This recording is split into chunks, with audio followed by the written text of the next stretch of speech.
ಹಾಂ, ಶುರು ಮಾಡ್ಕೊಳ್ಳಿ. ಏನಿದು ತೋಟದಲ್ಲಿ ಹೊಗೆ? ಓ, ಅಡುಗೆ ಮಾಡುವ ಬಗೆ.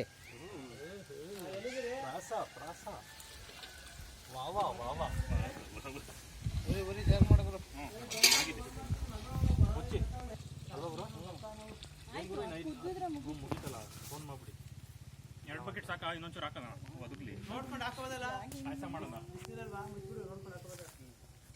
ಇದ್ರ ಮೇಲೆ ಮುಚ್ಚೋದು ಅಲ್ಲೇ ಇದೆಯಲ್ಲ,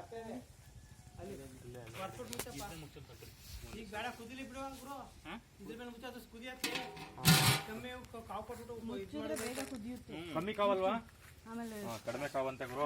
ಸಾಕು ಇರೋದೆ ಇಲ್ಲ, ಈಗ ಜಾಸ್ತಿ ಮಾಡು, ಲಾಸ್ಟ್ ಕಮ್ಮಿ ಮಾಡ್ಬೇಕು. ಅವಾಗ ಕಮ್ಮಿ ಕೊಡ್ಕೊಂಡಾಯ್ತು. ಈಗ ಕೊಡ್ಲಾ? ಉರಿ ಕೊಡ್ಬೇಕು ಅಂತಾನೆ ಹೇಳ್ತಾ ಇರೋದು. ಉರಿತಾ ಇದೆ, ಒಳ್ಳೆ ಕಾವಿದೆ.